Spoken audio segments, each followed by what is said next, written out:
Welcome to another episode of Marketing School. I'm Eric Sue. And I'm Neil Patel. And today we're going to talk about, well, if you have no audience, why don't you try this? So what is it, Eric? I'm like, my bad. Yeah. So it is face. I'm like looking at my computer screen, writing notes for our podcast while he's talking.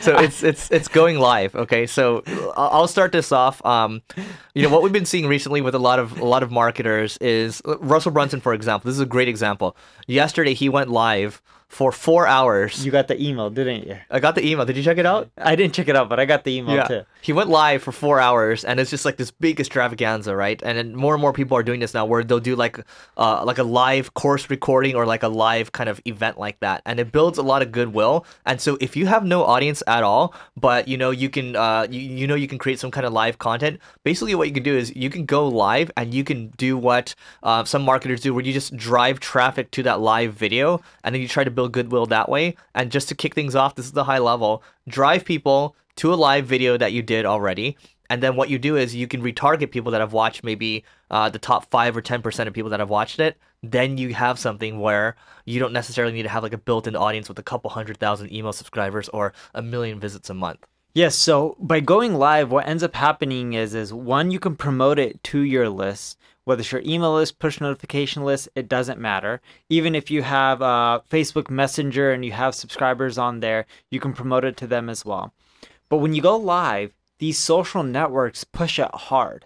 The reason they push it hard is they are craving for that audience. That audience is mainly going to television, right? The physical TVs that you're watching. I'm not talking about Netflix. They're trying to gobble up that market. Hence, they're very generous with their algorithm when it comes to live. And if you're going to do live, do what Ty Lopez does. Do Facebook, YouTube, Instagram. What are the other ones? Twitter has live.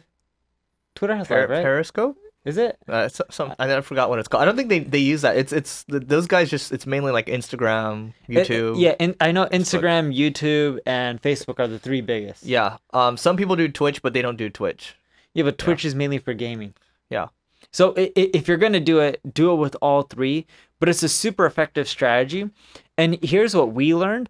When you do live content, it boosts your engagement numbers. So then when you post regular status updates, they tend to spread much better than if you didn't do any live content. Like, it's so effective. Funny enough, by the time, actually, no, not by the time this podcast comes out, but sometime in the next 30 days after this podcast airs, I found that it's so effective. I'm doing a live video on all of those channels once a week. Like right now, I'm creating all my presentations. That's like both of us.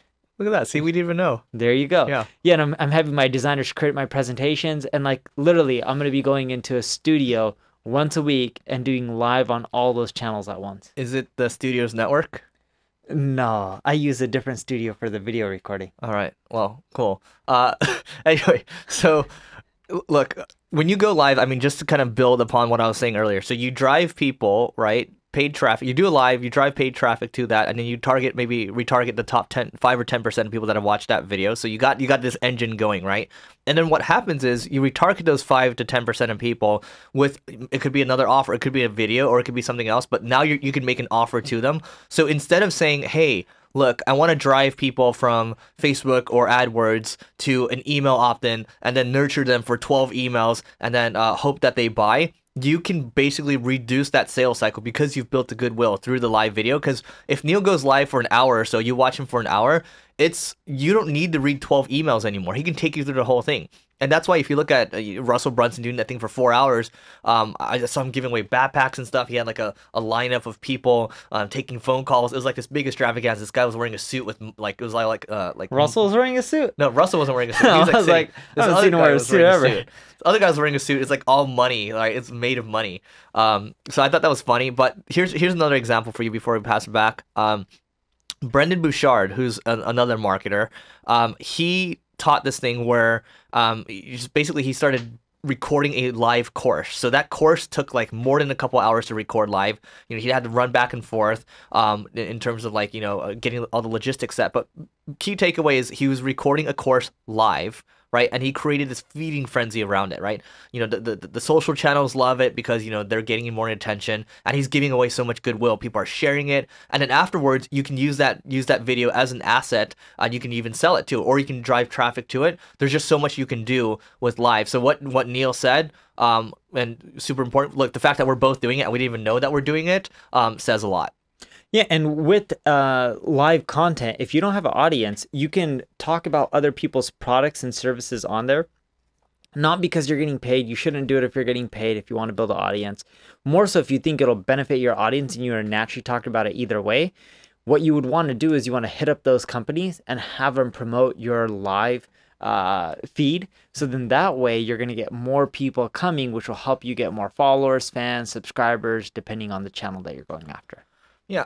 Look, if you're getting started, you don't need all the bells and whistles. You don't need like a really nice camera or anything. You don't need to buy like any expensive software. You can literally, like, if you look at how Grant Cardone and how Ty Lopez do it, I've seen bust out their iPhone. Yeah, there's like a couple people holding iPhones. So even those guys, like, they haven't invested in like crazy stuff. No, do you know why they do that? Why? The conversions is higher and the engagement versus when because it looks real. They don't do it because they don't want to. They already have the equipment. They just do it because it converts way better. That's a good point. By the way, if you want to do it professional style, there's a software called Wirecast that allows you to simulcast to these different lives at the same time. You can do that. It's like $500 or so. It's a per one-time year, cost. one-time cost. That's not bad. Yeah. Are you going to be doing live video that's like Gary Vee style? How are you going to do it? Good question. Yeah, so we did a live yesterday just as a test, just with somebody else. We didn't promote it or anything, and it was just like a one-on-one chat, just like this, like 20 to 25 minutes. That's cool. Just doing stuff like that builds a ton of goodwill. Yeah, that's not bad. Yeah, what are you gonna do? So I'm gonna stop speaking at conferences. Okay. And I'm gonna. That's like the second time you said it in 2 years. Yeah, but I've already mainly stopped. So this year I barely spoke at any conferences compared to last year. How many?